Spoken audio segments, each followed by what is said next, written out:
Black curtains. How like a shroud they are. Forgive me, Hastings. The melancholy overcomes me often of late. I thank you for joining me on this night. The blackout, the air raid sirens. It is not a night to be alone, n'est-ce pas? I couldn't agree more, old chap. I have the bonne idée. How we will pass the hours until we know for certain if tonight at last the bombers come. You have asked me to tell you of the murder that occurred most recently at the Smuggler's Rest Hotel on Seadrift Island. I know I have revealed little beyond the fact that Poirot was able to use their little grey cells to bring the affair to a satisfactory conclusion. Yet the newspapers have said nothing. To think that a case of Poirot's does not merit at least a single paragraph is yet one more outrage I lay at the feet of Herr Hitler.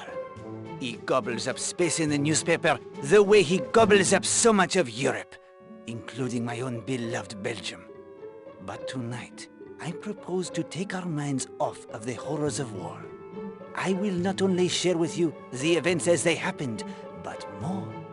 You have often complained in your very charming British way, oh so polite, that Poirot withholds important facts and clues from you, so that you have no opportunity to solve yourself the crime. It's true. Bon, I have applied the grey cells, and a solution has presented itself. Here is your opportunity, mon ami. I will tell the story so vividly to you that you will think you are there yourself. You will direct Poirot's every action. Every fact, every clue will be there in front of your eyes. I will eliminate any characters without a part in our little drama. The hotel? It was not as understaffed as you will see it. In the same spirit, I set the stage. Oh, do not concern yourself with missing rooms, Hastings. Only those locations of importance will be presented. There will be no distractions. You will solve the case even as I did. Oh, peut-être. With a little hint here and there from the magical device you see there on that table. But no doubt, it will not be necessary. Magical device?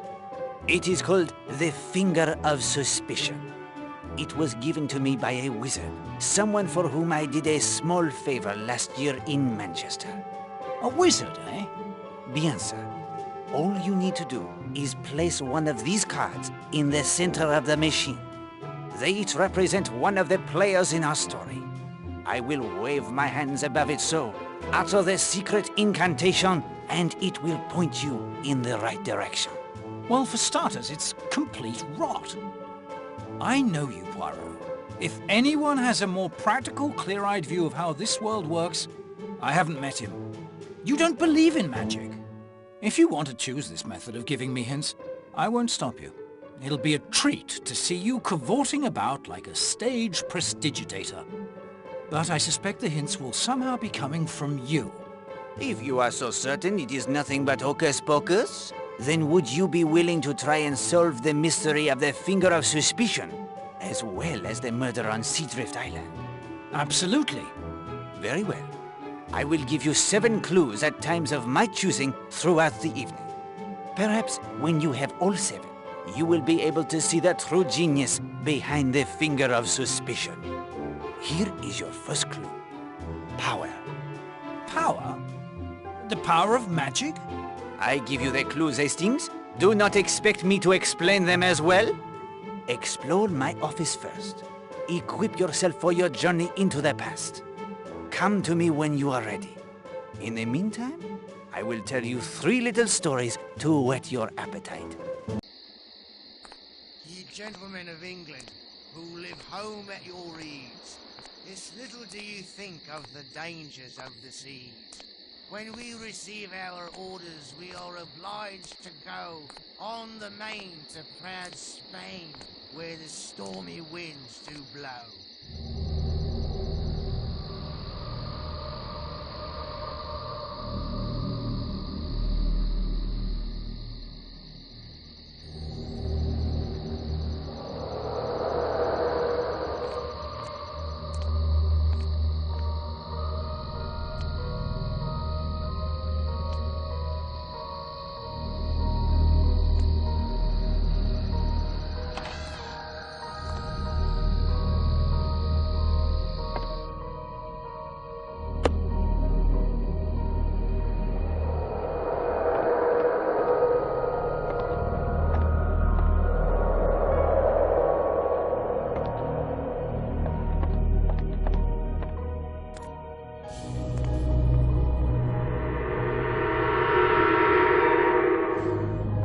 saints preserve me!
Make of these stories what you will, mon ami.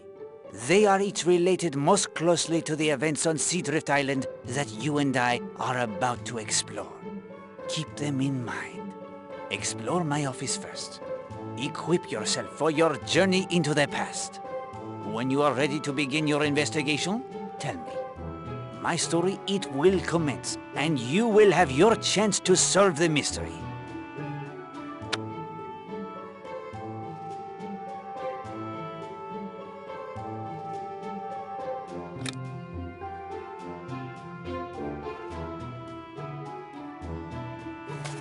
This looks important. This document bears further study. I will keep it in my notebook. Interesting. I'll put it in my notebook.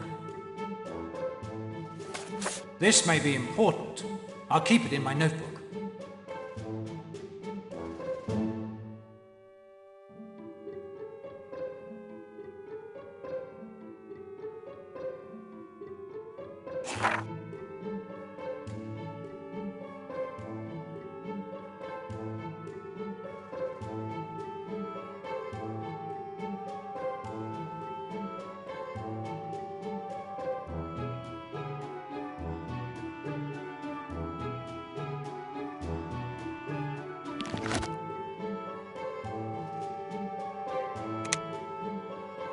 A wise choice, Hastings.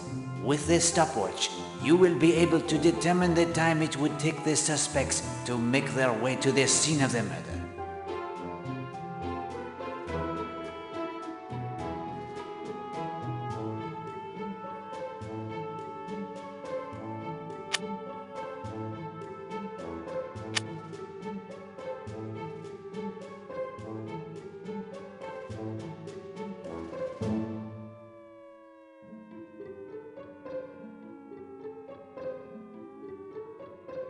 Things are progressing exactly as I expected.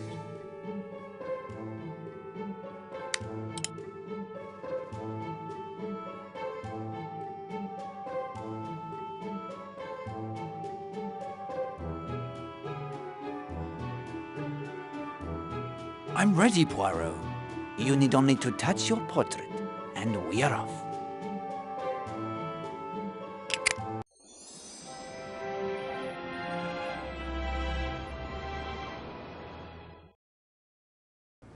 Notice how the portrait is now of Poirot. When you wish us to return to my flat, you have only to touch my portrait.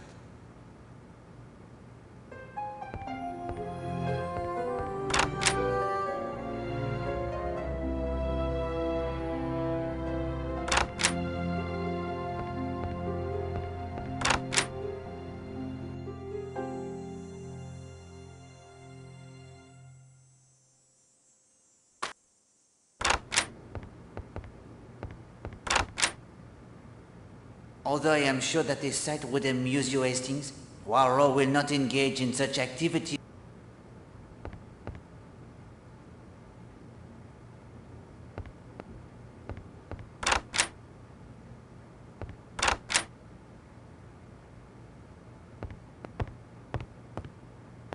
Pardon, mademoiselle, what is your name? Gladys, sir. Oh, sir, if it's about the towels, the delivery hasn't come yet from the mainland. And that Will is ever so unreliable. There is no hurry. Poirot has completed his toilette. Well, if it's the bed, I'll get to it when I can. There's so much to do. Do not trouble yourself. You seem out of sorts. Is something wrong? Oh, no, sir. No, not really. There. What is it? It's that Will Jenks, if you must know. What can you tell me of Seadrift Island? Only that I wouldn't stay around here after dark. Why not? There's a ghost. Old Tom Cutter's ghost. A smuggler and a pirate. Murdered he was. Shot down by government agents after his gold. You have seen this ghost? I haven't, but many have. He haunts the pub here on the island what's closed now. You seem quite angry with this Will Jenks. Will? Oh, he thinks quite a bit of himself, he does. Just because a girl might go with him to the films in Kingsbridge or have a bit to eat at the local, he thinks he's got her wrapped around his little finger. Thinks he can do whatever he likes when she's not around. Is there another girl? He says no, but I've seen her with him at the garage and walking in the high street. And she's still a child, too. But I won't mention names. It would cost me my job. I am sure he will see the error of his ways, mademoiselle. Be patient. Huh. Thank you, madame.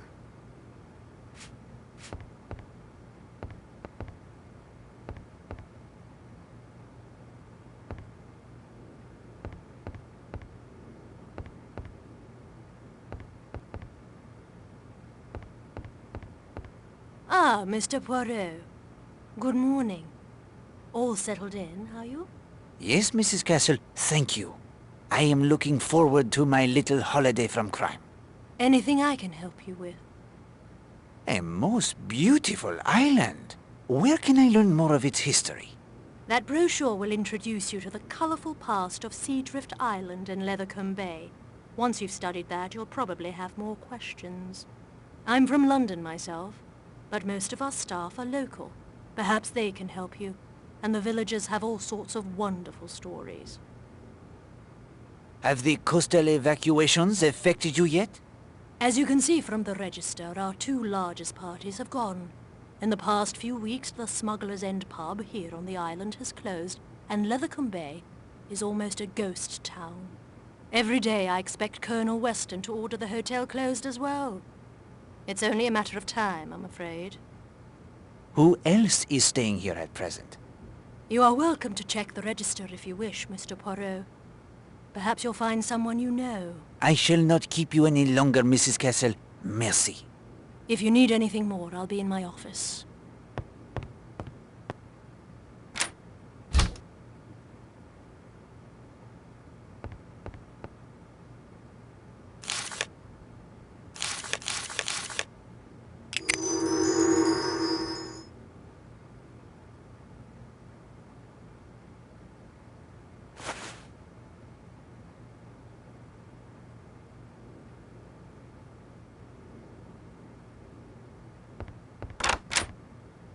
I suggest we wait until Mrs. Castle is no longer present before searching her office.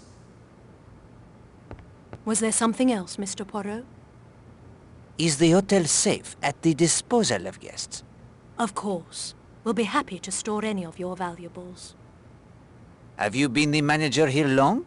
Only a few months. Not quite the situation I was hoping for, and it won't last much longer thanks to the war. Are there any golf courses nearby on the mainland? Hastings, Poirot does not play their golf. Remember where, who you are. Sorry, old man. I will not impose upon you further, madame. Mr. Poirot, there was one thing. Oui, madame? It's such a small matter, I feel silly bringing it to the attention of a gentleman with your reputation. Do not let the reputation of Poirot cause you to hesitate in your inquiry. Well, my wire recorder has gone missing. I used to dictate all my letters for a girl in the village to type up. She's learning to type, so she brings her own typewriter. I need only supply the paper. When was the wire recorder taken? Sometime on the evening of the 19th. Do you lock your office? There has never been any need.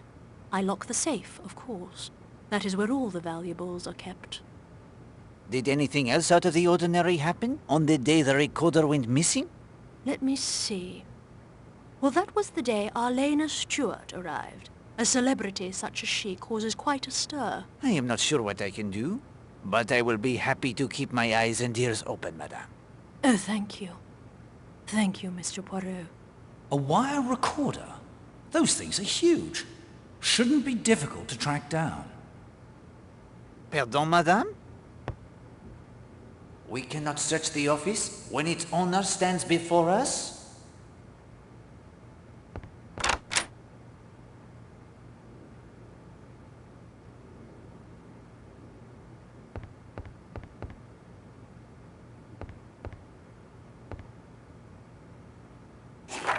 Well, Poirot, this will surely prove useful. I'll copy the valid information into my journal.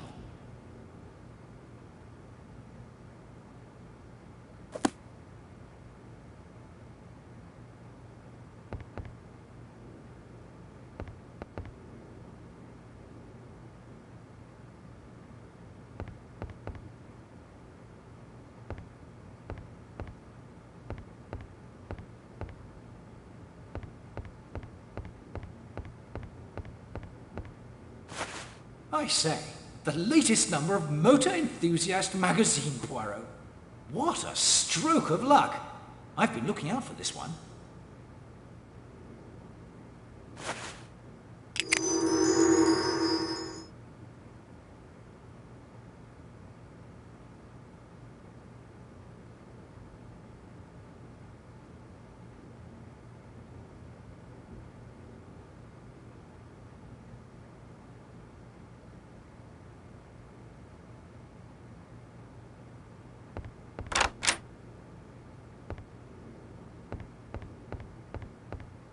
Sorry, sir, the bar won't be open till 11. I am merely making the morning constitutional, young man. What is your name? Henry, sir. What can you tell me of my fellow guests, Henry? Well, I don't want to gossip, but Arlena Stewart, the actress, is staying here. And there's a Miss Rosamund Darnley in the dining room. I understand she's a famous dressmaker or something. Are you from Lethercombe Bay? No, sir. I live in Kingsbridge. Lethercombe Bay is a bit quiet for my taste, especially now they've begun the evacuations. How long have you worked at the hotel? 3 years. Don't know what I'll do when they close her down. How do you like working here, Henry? Well, it's very nice, usually. Of course, Mrs. Castle, the manager, is something of a tartar. I expect that's because she's new and wants to establish her authority. Come to think of it, Gladys hasn't been herself lately. The first floor maid. Look, I'm no gossip, but I think she's had a row with her young man, Will Jenks. I expect it's nothing really. Everyone's a bit tense these days. I will leave you to your work, Henry. Thank you, sir. Alas, Poirot never learned.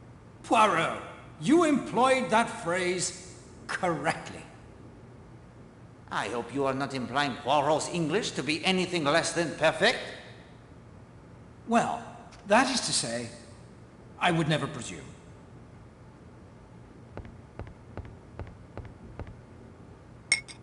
It appears to be an empty bottle of the grenadine.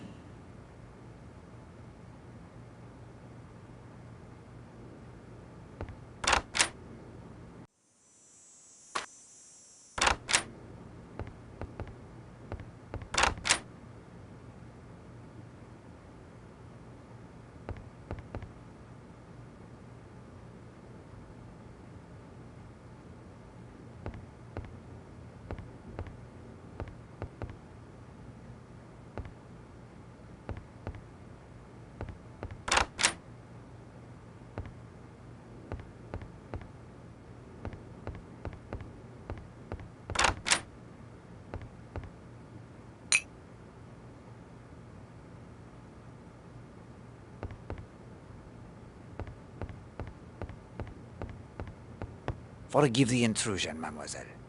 Oh, I did not mean to startle you. not at all. I must have been miles away. You're Monsieur Poirot, aren't you? I understood you joined us last evening. I'm Rosamund Darnley. Enchanté. What brings you to Seadrift Island, Mademoiselle Darnley? A short rest before the fall season. But of course, you are the proprietress of Rosamund, the fashion house. Your designs are first-rate. Hastings, what does Poirot know of such things? I'm surprised you are interested in women's fashions, Monsieur Poirot. Sometimes I surprise even myself, mademoiselle. It is very quiet here, n'est-ce pas? I don't mind the quiet. There were a number of children here until a few days ago. They were evacuated. Ken's daughter Linda is here, but she's 16. Hardly a child anymore. I've had one odd incident. A small crime, even. Sometimes the small crimes are but appetizers to a main course. I brought a typewriter down to catch up on some correspondence. It disappeared from my room the day after I arrived. Have you been here on the island long? Just a few days. It was a spur-of-the-moment sort of thing. Did you report the theft? No, my jewelry and over £20 in my purse were untouched. I suspect someone simply borrowed the typewriter and will return it when they're finished with it. Rude, perhaps, but possibly not a crime at all. What day did you find the typewriter missing? The 20th. Did anyone take an interest in the typewriter when you arrived? Come to think of it, a man named Major Barry did make some comment, but I rather felt he was simply looking for an excuse to talk to me. Good day, madame.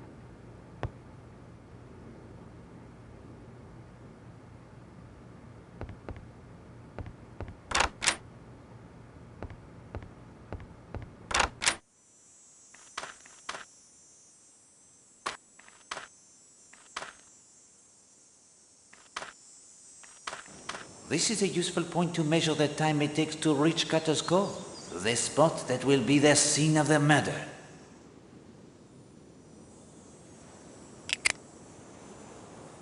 From the hotel to Cutter's Cove, it is 25 minutes.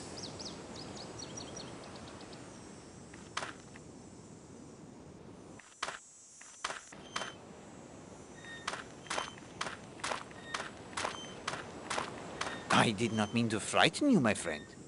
You didn't, and I'm not. The pub, it is open? No. You have the binoculars, I see. What of it? They are for the watching of birds? Yes, I'm very fond of birds. Are you staying at the hotel? Are you? Mais oui. Hercule Poirot at your service. My name is North. If he's a birdwatcher, I'm a penguin, Poirot. Shall we follow him? It is up to you.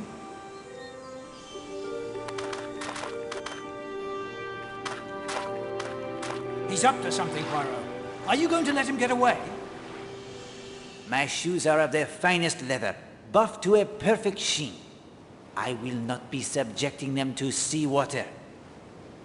Take them off, then. If you wish to cross the causeway, summon the sea tractor. I will not wait. Oh, for pity's sake.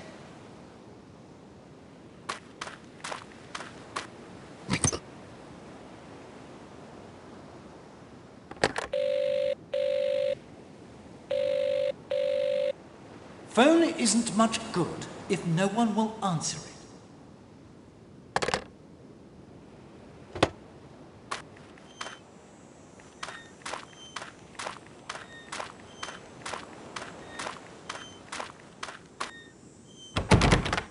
No. The door, it will not budge.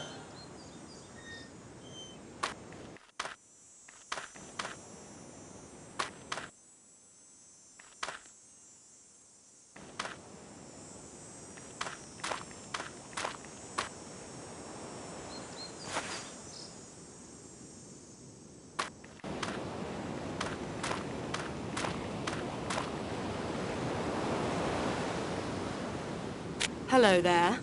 Good morning, mademoiselle. I am Hercule Poirot. Emily Brewster. Pleasure to meet you. You rest from your exertions? No, I teach ballet to a lot of energetic young girls. It would take more than a little row around this tiny island to wear me out. I don't know if you noticed, but I found what looks like the carving of a dart on a rock on the path there when I came down to bathe. It appears to be quite old. I was curious to see if there were any more carvings along here. And have your investigations met with success? Nothing so far. The sea may have worn any away, I suppose. Are you enjoying Seadrift Island? To tell you the truth, Mr. Poirot, this was a necessary trip for me. I lost a very close friend several months ago. I'm here to try and come to terms with her death, and to reclaim my life if I can. Forgive me for being so frank to an innocent question. I'm not sure why I said that. Not at all, mademoiselle. People often find they can confide in me. Of course. You're that Hercule Poirot. There is more than one? I've heard of you, of course. I apologize I didn't make the connection at once.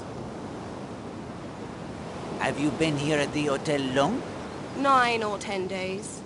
Have you formed any impressions of our fellow guests? Are you down here on a case, Mr. Poirot? No. For a short holiday only. Forgive me if the question was impertinent. Oh, I don't mind. Let's see. Horace Blatt is a wealthy businessman, of the sort one tries to avoid in London. Loud and boorish. I think he finds us all rather boring. The Redferns seem like a nice couple, but I've noticed a tension between them. If you want my opinion, Arlena Marshall is at the bottom of it. She's one of those women men seem drawn to, and other women tend to hate. You choose to bathe here instead of at the beach? Yes, I do so every day. It's just a few steps from the hotel. And there's this one gentleman, Major Barry, who seems to take a rather obvious interest in women in bathing attire. Makes my flesh crawl. So I try to avoid the beach. Good luck in your investigation. Thank you.